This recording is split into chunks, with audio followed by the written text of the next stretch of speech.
grand journal Télésignal.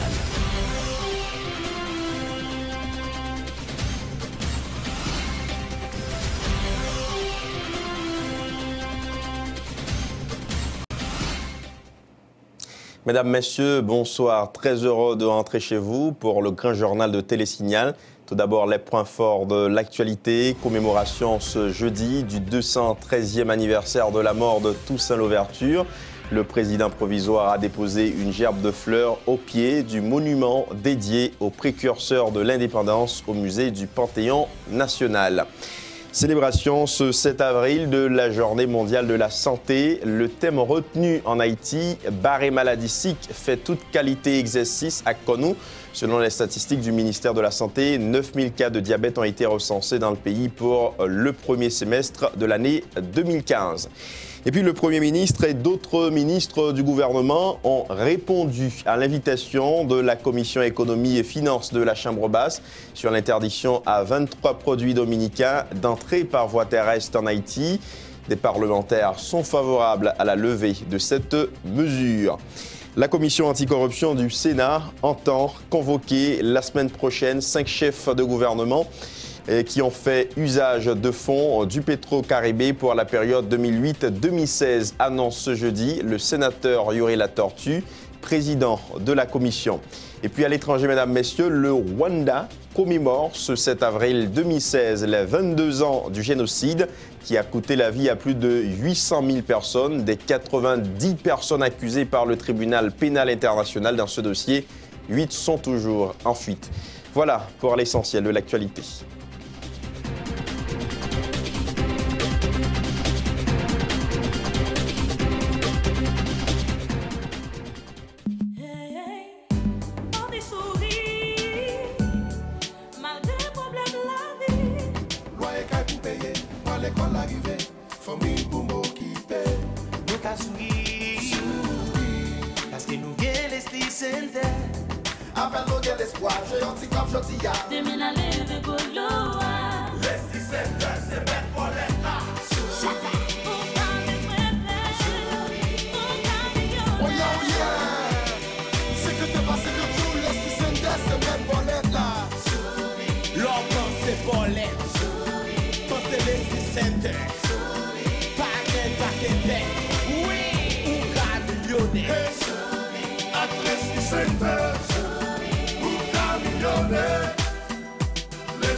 C'est que t'es passé que joue, Leslie Center, c'est Maître Bolette là.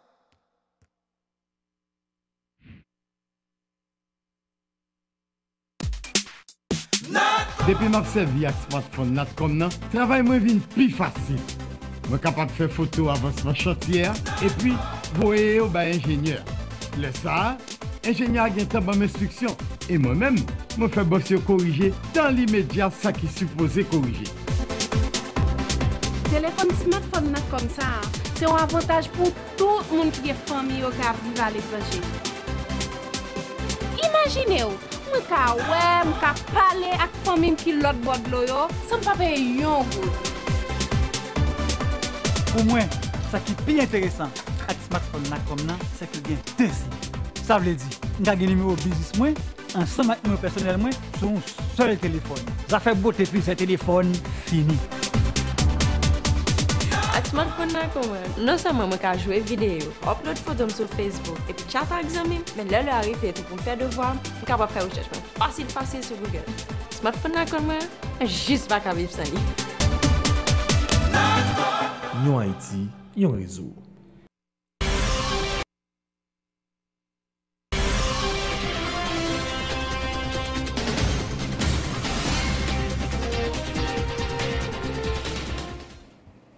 Merci de votre fidélité à Télésignal. Sans plus tarder, le développement du journal. Commémoration ce jeudi du 213e anniversaire de la mort de Toussaint Louverture. Le président provisoire accompagné de son Premier ministre a organisé une offrande florale au pied du monument dédié aux précurseurs de l'indépendance au musée du Panthéon national au Champ de Mars.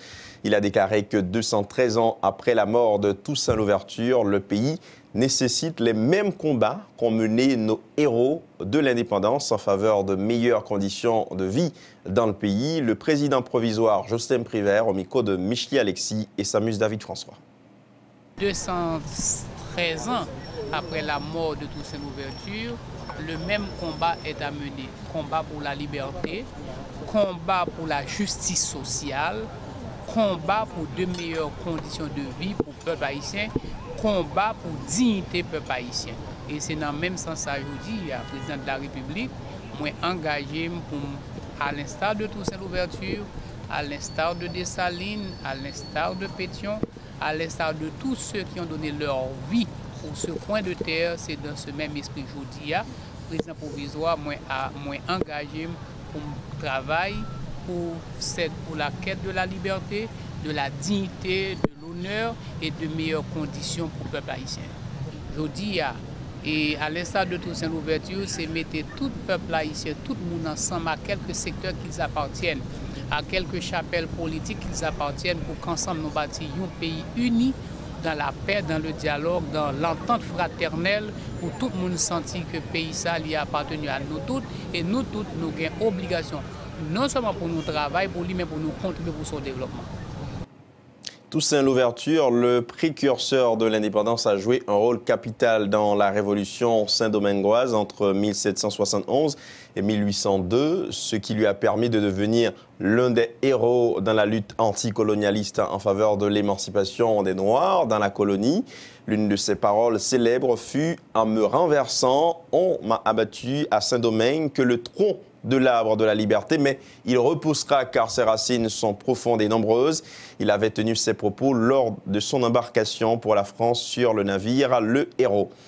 Autre point de l'actualité, le Premier ministre Enex Jean Charles, accompagné des ministres de l'économie, du commerce, de l'agriculture ainsi que du directeur général des douanes, a répondu ce jeudi à l'invitation de la Commission économie et finances de la Chambre basse en vue de s'expliquer sur la mesure d'interdiction par voie terrestre de 23 produits provenant de la République dominicaine d'entrer en Haïti.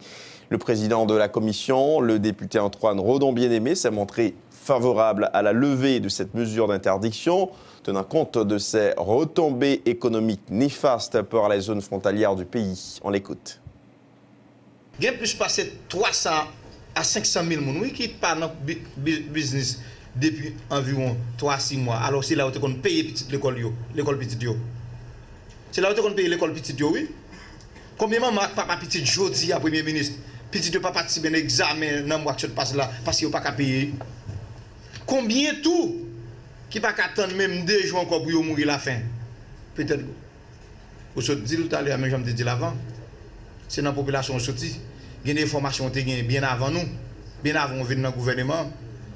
Parce que automatiquement, vous avez fait appel à vous-même. Nous avons l'équipe déjà constituée pour faire projection dans 24 à 48 heures, comment on va commencer la solution. D'ailleurs, je vous dis déjà, je vous dis dans 72 heures, il faut que tu aies gagné des petits travaux à haute intensité de main-d'œuvre dans tout le pays. Pour montrer au peuple là, nous connaissons la misère qui est liée. 300 à 500 000 personnes qui vivent de commerce dans le pays. Je dis, ils mettent à l'écart, ça veut dire qu'ils n'ont pas de droit pour faire business, ni pour faire commerce dans le pays. Son petit groupe, son groupe de monde. Tout le monde qui n'a pas fait bateau, pas de commerce dans le pays encore. C'est ça, oui, ministre. En guise de réponse, le chef du gouvernement de transition demande à la Commission économie et finances de la Chambre basse d'accorder le temps nécessaire à son gouvernement pour pouvoir se positionner sur la question. Toute décision hâtive peut compliquer davantage la situation au lieu de l'améliorer, fait remarquer le Premier ministre Enex Jean Charles. On l'écoute au micro de Pierre-Lunique Revange et Yvan Seyid. Puisque nous rendons compte que secteur privé qui est intéressé à en quelque sorte appuyer mesures qui te prend, eh bien, nous réunissons avec elle pour nous tendre. En même temps, nous avons mis en place structure pour nous coûter l'autre monde qui lésé par mesure là qui te prend. Et puisque son gouvernement de consensus, n'a cherché construire consensus là sous chaque point. Et consensus prend un petit temps pour le faire, tout en sachant que nous pas gain temps devant nous, nous obligés presser. C'est considération ça que nous avons fait au début et même le nous rencontrer en tant que Premier ministre et ministre. Donc, pour rendre nous compte, c'est pas parce que nous pas conscients, c'est pas parce que nous pas responsables. Et c'est justement parce que nous responsables qu'il faut rendre nous compte qu'on gagne devant un Premier ministre et des ministres qui pourquoi dit très clairement côté nous aller. Chaque député va venir dire mais qui ça décide même nous allons chercher des paroles à dire, passer à travers sans annoncer une décision. Moi-même, ça m'a demandé, Parlement, c'est que moi demandé autant de grâce. Nous avons demandé autant de grâce là, pendant que nous avons garanti que toute question, ça c'est des questions et que nous avons importance, mais nous avons demandé autant de grâce là pour nous faire les considérations, les analyses nécessaires, rencontrer les personnes intéressées et annoncer notre décision.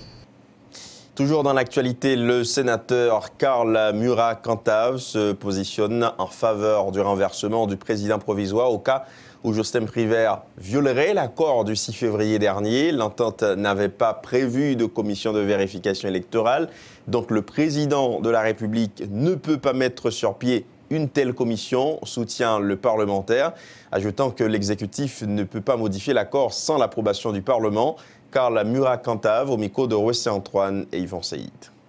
J'ai entendu hier le président Privert parler de formation, de commission d'évaluation. Je crois qu'il a perdu son latin, le président Privert. Je crois que le président Privert est tombé sur la tête. Le président Privert a agressé dans ce premier temps l'accord. Parce que, il t'a parlé de consensus, il y a un premier ministre, il n'y a pas de premier ministre de consensus. Mais aujourd'hui, il tente maintenant d'agresser l'accord à travers l'annonce de la formation de la commission d'évaluation. Le président Privert doit comprendre que ces deux entités qui étaient signé un accord là, la présidence et le Parlement. La présidence, de façon unilatérale, ne peut pas se prononcer sur l'accord ou ne peut pas faire des modifications sur l'accord au niveau de l'accord. Il faut deux entités, le Parlement et la présidence, si tu as gagné un bagage qui t'a supposé joindre comme remodelage, n'est-ce pas, au niveau de l'accord. Si le président Privert fait tomber les thèmes de référence de l'accord, lui aussi, il va tomber. Si le président Privert révoque l'accord, lui aussi, il sera révoqué. Nous avons la force nécessaire pour révoquer le président Privert. Nous avons les stratégies qu'il faut pour arriver à le révoquer. Parce qu'il ne peut pas, de façon unilatérale, penser à faire des modifications, des amendements au niveau de l'accord. Il y avait deux forces, la présidence et le Parlement. Les deux forces doivent s'asseoir s'il y a quelque chose à faire pour arriver à adresser les amendements à faire au niveau de l'accord. En réaction, la plateforme Petite Dessalines accueille favorablement l'annonce de la création de la commission de vérification électorale faite par le président provisoire de la République lors de la retraite gouvernementale de ce mercredi. La responsable de cette structure politique, l'ex-candidat à la présidentielle de 2015, Moïse Jean-Charles, se veut prudent et dit toutefois attendre les noms des personnalités qui composeront cette commission. Moïse Jean-Charles était au micro de Ludmilla Marc et Samus David François. Je crois qu'après la déclaration du président Privert, la plateforme Petite Dessalines, nous avons confiance là. C'est pour nous dire, nation, un bon pas qui fait vers la bonne direction. Mais ce n'est pas comme ça. C'est là que nous, la commission, il y a des gens qui intègrent là-dedans, il y a des gens qui font preuve des gens dans le pays, qui montrent que c'est des gens sérieux. Et, en termes de référence, il faut que le président pays discuter ensemble avec nous. Mais nous prenons courage nous matin, non seulement pour nous dire que le président pays lui fait un pas en avant, pas ça, lui aller dans en bonne direction, mais nous battons bravo à demi. Nous pas battre bravo dans toute totalité question. Et pour nous battre bravo tout bon vrai, nous avons un thème de référence là pour les gens qui va travailler dans la commission. Ensuite, nous avons qui monde qui va faire partie des commissions ça. Des proches du parti haïtien Tête Calée ont manifesté ce jeudi à Port-au-Prince pour continuer d'exiger la poursuite du processus électoral partant de la place Boyer à Pétionville pour aboutir au Champ de Mars. Les manifestants se sont prononcés contre toute prolongation du mandat du président provisoire Justin Prévert au-delà du 14 mai 2016 au cas où les élections n'auraient pas lieu conformément à la date prévue par l'accord du 6 février 2016 suivi.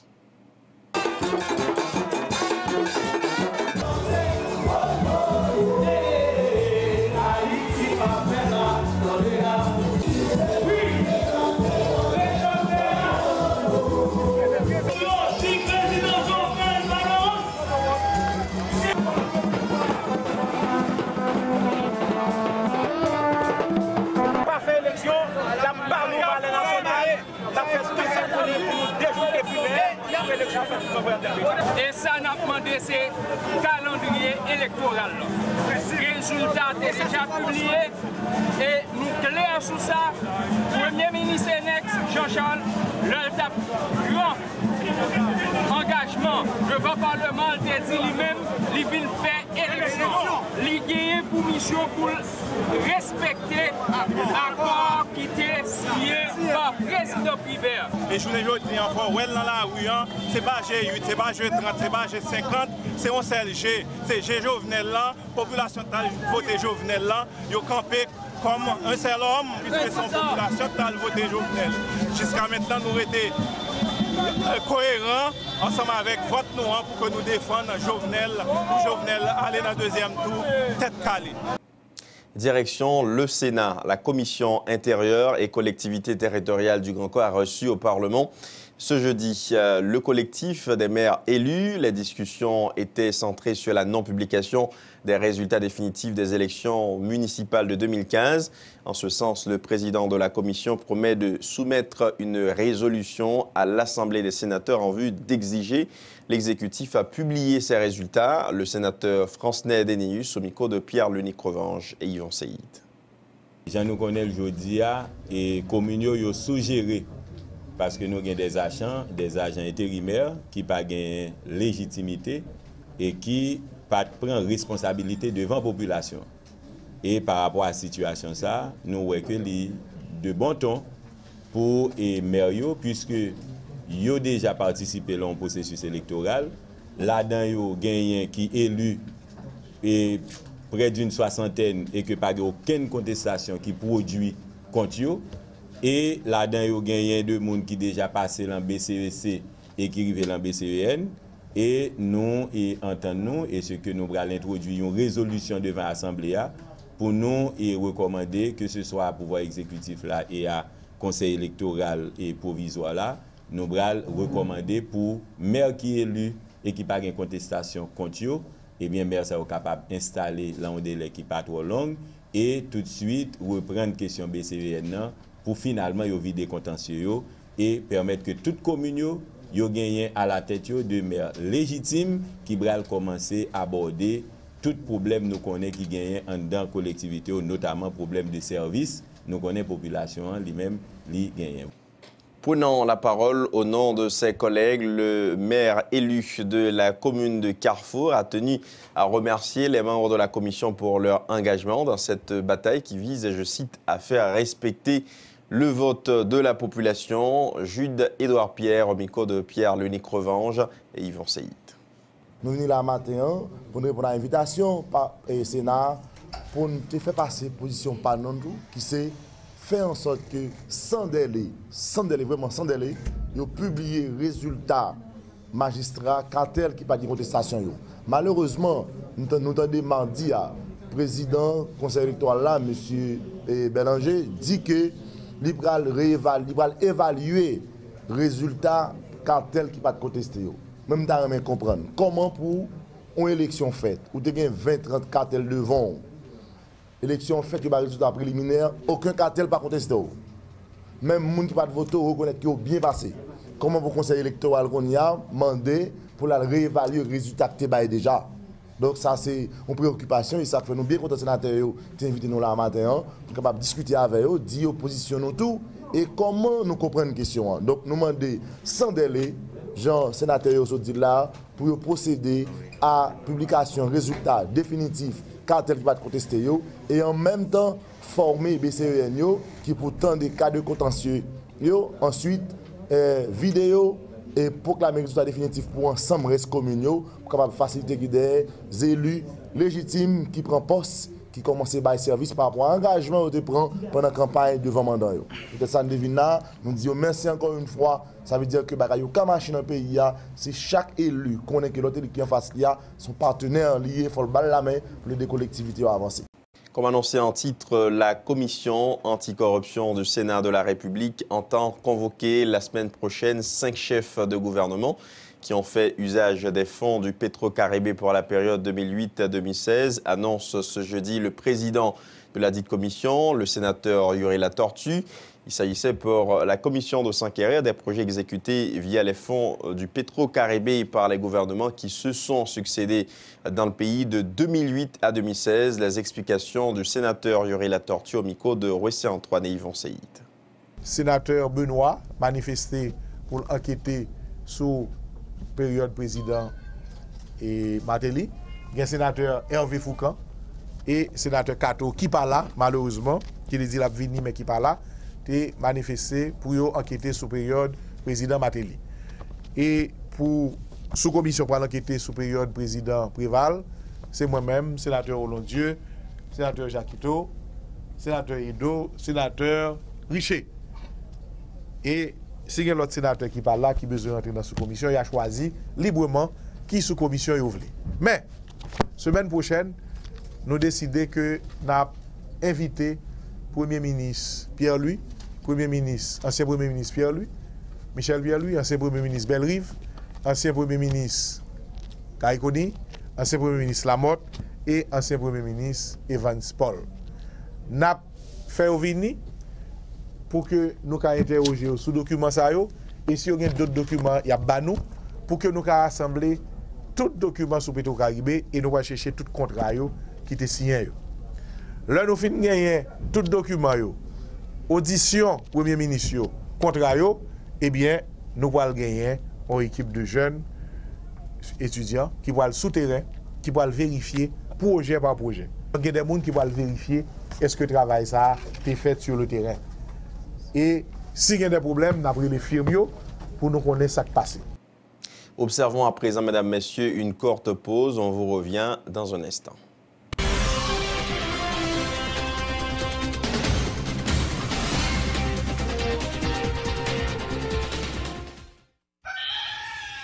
Sous tête mon nou ak terre nou qui pi riche dans le pays d'Haïti, n'a besoin de café qui gen nam, c'est Rebol sien.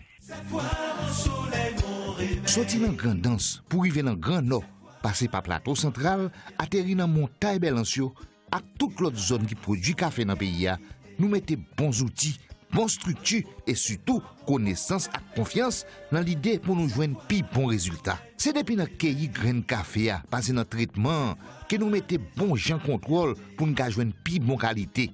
Nous servons avec appareil moderne, sécher, séparer et puis trier café. 42 récoltes café nous sous tête nous là. Ben nous avons pile expérience dans causer traiter café. Volonté pour nous baou pi bon service chaque jour pi plus, exiger nous servir avec matériel sophistiqué qui respecte normes et principes avec différents mélanges nous. Sorti dans gourmet, de luxe, classique, rivé dans lipi bon, dans chaque paquet, dans chaque tasse, Rebo pote pour vous pi bon goût café pays d'Haïti.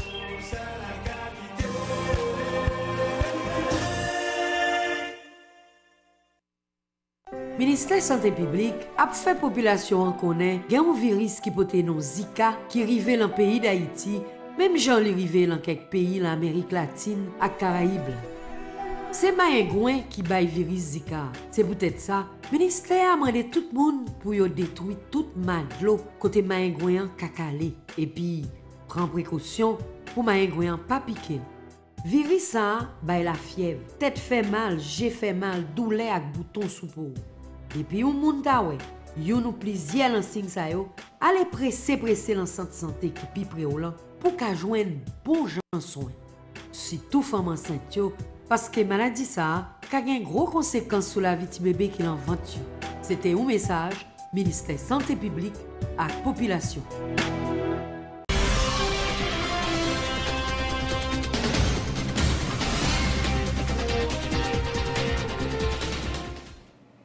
Bienvenue dans la seconde tranche du journal. Parlons santé, barré maladie sick, fait toute qualité exercice à Konou. Thème retenu par le ministère de la Santé publique pour commémorer la Journée mondiale de la santé ce 7 avril. Une activité a été organisée en la circonstance au laboratoire national Adelma 33 en présence de plusieurs hauts dignitaires de l'État et de la communauté internationale. La ministre de la Santé publique a saisi l'occasion pour présenter le nombre de cas de diabète recensés dans le pays pour le premier semestre de l'année 2015. Des statistiques qui s'élèvent à 9000 cas, a indiqué Daphné Benoît-Dessoin. On l'écoute au micro de Ludmilla Marc et Jasmin Denis. La prévalence du diabète augmente dans le monde et les enfants sont de plus en plus touchés. En Haïti, suivant le rapport statistique en 2014 du ministère de la Santé publique et de la population, le diabète est considéré comme un problème de santé publique majeur. En effet, nous avons dénombré plus de 36 000 cas en 2014 et plus de 9 000 cas pour les 6 premiers mois de 2015. Mesdames, Messieurs, le 7 avril, le thème retenu de la Journée mondiale, le diabète, véhiculé chez nous par le slogan mûrement réfléchi, barré maladie sick, fait toute qualité exercice à Konou, nous exhorte à bien nous armer pour combattre cette maladie. Ne disons-nous pas toujours que prévenir vaut mieux que guérir. La prévention prend une place prépondérante dans la lutte contre cette maladie. Face à l'ampleur de ce fléau, il va falloir prévenir la survenue de la maladie, mais également les complications lorsqu'elle est diagnostiquée. La première dame provisoire de la République, présente à la commémoration de la Journée mondiale de la santé, a souligné que l'évolution de la maladie en Haïti est très alarmante et que la lutte contre le diabète nécessite de fortes sommes d'argent. Ginette Michaud-Privert au micro de Ludmilla Marc et Jasmin Denis. Eu égard à la Constitution haïtienne en son article 19, la législation haïtienne reconnaît le droit à la santé à tous les Haïtiens indistinctement. Toutefois, la faiblesse du système de santé et le manque de ressources ne permettent pas de donner des soins de qualité à toutes les personnes atteintes du diabète. Nous pouvons sauver des vies en insistant sur les mesures préventives, en faisant la promotion de la santé. C'est d'ailleurs une stratégie prometteuse, surtout pour les maladies non transmissibles dont les facteurs de risque sont liés avec nos habitudes de vie, c'est-à-dire le tabagisme, la mauvaise alimentation, la sédentarité, l'usage abusif de l'alcool.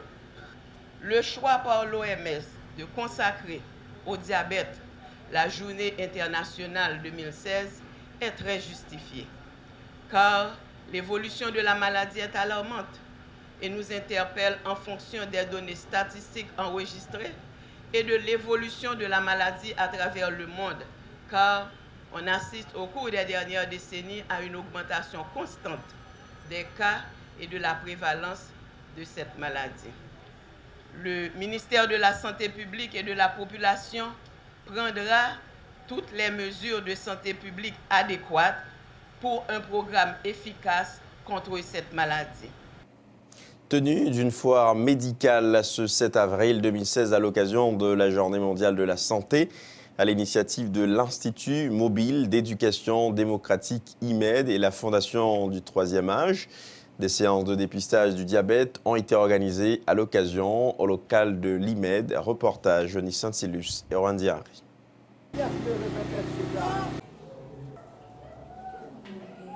Pour cette activité, l'Institut mobile d'éducation démocratique IMED et la Fondation du troisième âge FTA ont voulu mettre l'accent sur les effets néfastes du virus Zika, très présent dans plusieurs pays de la Caraïbe, dont Haïti. Ces organisations ont bénéficié du support de quelques médecins résidents du pays. L'objectif, rappeler aux participants les comportements à adopter pour limiter la propagation du virus. Parce que Zika, ce n'est pas un grain de maïs qui faut une quantité de maïs. Ça m'a fait là. Je ne vais pas faire le grain nous-mêmes seulement. Imagine aussi qu'il y a une chance pour 5 ou 6 personnes dans le quartier là. Profitant du thème de la Journée mondiale de la santé, le diabète, une séance de dépistage a été organisée au local de l'IMED au profit des participants. Une façon d'aider ceux qui n'ont pas de moyens adéquats de connaître leur statut et de savoir en cas de positivité quel comportement adopter face à la maladie. Avec une couche population qui est très vulnérable, qui a des problèmes de santé, qui ne peut pas acheter des médicaments. Parfois, il y a des gens qui sont malades, qui ne peuvent pas payer un médecin. Parfois, il y a l'hôpital, il y a passé des journées, il ne peut pas arriver à un médecin. Rappelons qu'Haïti fait face à de graves défaillances en matière de santé. Face aux épidémies en cascade qui frappent le pays, il est nécessaire que les dirigeants agissent vite pour éviter le pire. Le projet baptisé Réduction de la violence et support à la réinsertion des détenus de la prison civile de la Croix-des-Bouquets, une initiative conjointe de la MINUSTA, l'organisation Terre des Hommes et l'administration pénitentiaire a été lancée ce jeudi. Ce programme va permettre aux prisonniers de recevoir des formations dans plusieurs disciplines, dont l'informatique et la couture. L'objectif vise à permettre aux bénéficiaires de mieux réintégrer la société, ont expliqué les initiateurs au micro de Pierre-Lunique Revange et Max Joseph. Nous sommes heureux d'être un partenaire d'implémentation pour ce projet ambitieux qui offre à une partie des détenus déjà condamnés de la prison civile de Croix-des-Bouquets une formation professionnelle en 5 filières: coupe-couture, informatique, plomberie, macramé et bénisterie. Tous les détenus condamnés auront aussi la possibilité de participer à un cours d'éducation civique. Parallèlement aux activités de formation, un psychologue et 2 stagiaires en travail social de l'Université d'Haïti donneront leur appui au projet. Un criminologue sera également impliqué et ces recherches nous permettront de mieux comprendre la problématique de la vie dans un établissement pour améliorer la mise en place de nos actions. Le lancement d'un tel projet est l'illustration de l'engagement de la DAP, de la MINUSTA et d'autres acteurs dans l'aide à la réinsertion des personnes sortant des prisons. Des personnes qui sont souvent peu préparées au retour au sein de la société. Tout effort ça a montré très bien l'importance volet réinsertion sociale détenu après de sortir en prison. La permettre non seulement gagner une possibilité pour joindre la vie, la permettre supporter famille après de sortir en prison. Dans le but de renforcer les compétences au niveau du secteur de la construction en Haïti, le Centre de développement professionnel de l'Université Quisqueya a présenté ce jeudi le nouveau programme de formation à l'intention des ingénieurs, architectes et contremaîtres. Par ce programme qui démarrera le 12 avril 2016, les responsables de ProUnic disent constater des lacunes dans ce secteur. Encore la directrice du dit programme, Myriam Legros, 8 modules de formation seront disponibles. Ces explications ont été recueillies par Michel Alexis et Fézé Mathieu. Aujourd'hui, on est vraiment là pour vous présenter le nouveau programme de formation destiné au secteur de la construction parce qu'on trouve qu'il y a des lacunes dans ce secteur-là. On aimerait éviter évidemment ce qui s'est passé le 10 janvier en 2010 pour le tremblement de terre. Et évidemment, on pense que ça passe par la formation. Mieux que les gens qui travaillent dans le secteur de la construction bénéficient d'une formation, connaissent les standards de qualité. Évidemment, je pense que c'est toute la communauté haïtienne et toute la société qui va pouvoir en bénéficier. Et étant donné qu'on est en partenariat avec le CNIH et aussi la Faculté des sciences de l'ingénierie. On est entouré d'experts et on veut vraiment que les gens qui travaillent dans le secteur de la construction soient sensibilisés par rapport aux normes de qualité et éventuellement vraiment les respecter pour assurer que les infrastructures et les constructions qui se fassent se font de la bonne manière. Bon, la formation, évidemment, sont données par des experts en construction, donc c'est pas moi ou mes collègues de travail, ce sont vraiment des ingénieurs ou des architectes qui vont donner la formation, donc ils vont être aptes à répondre à toutes les questions des participants. Et de là, évidemment, il y a un accompagnement dans le sens que on s'assure qu'à la fin de la formation, les gens ont bien compris les concepts qui ont été appris et on leur remet aussi un certificat de participation qui confirme finalement que cette personne a bien participé au cours.